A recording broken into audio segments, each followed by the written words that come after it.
To the series of videos covering writing an Alexa skill in Visual Studio, and we will try to write a simple calculator skill. We won't do all that in one go.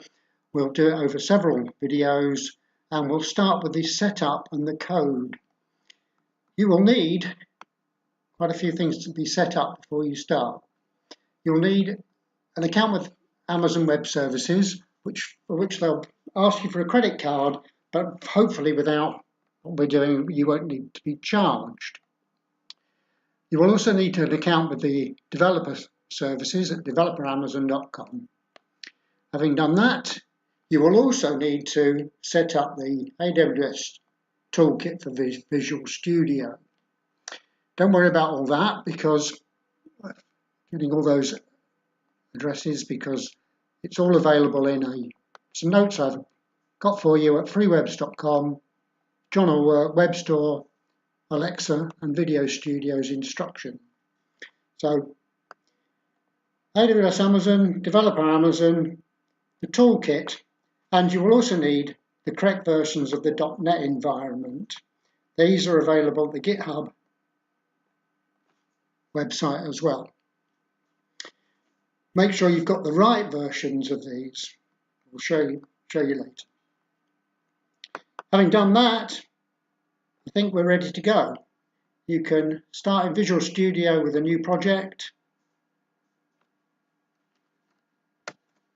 and from the installed templates, when it finally comes up, you choose the AWS Lambda project from the AWS Lambda templates. Let's give it a name. We'll call it Calculator. If you do call it anything else, change one thing which I'll mention. So we click OK, and that will start getting the environment ready. So after a short while, you'll get the AWS project screen set up. You want to choose an empty function and click Finish. This will create your project. I'm using Visual Studio 2015, but any versions of Visual Studio will be fine. Okay, so you should get to a situation where you get projects created. You'll try to restore the packages and will most probably fail. And sure enough, package restore failed down here.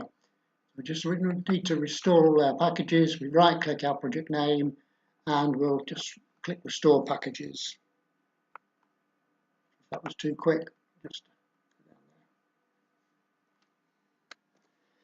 you should get a message here saying package restore completed, and now we can start looking at our code. And if we select the function .cs code area, we can see our code that's been set up for us. We don't want that code, we want our own code. So I'm just going to cut and paste the code that we've got here and paste it into this environment. Our code here, briefly look at this before we terminate this first video. It's got some setup here, and the main points about it is it picks up our intents that will be passed from the Echo environment and runs our piece of code. So what I've got here is I've got cancelled when the user says cancel, stopping when the user says stop, help me if the user says help, and I've got our own intent that we will write that will say hello from John's calculator when the user says hello, and we'll develop that into our calculator. So that's all for this part of the video. I'll move on to the next video and recap then.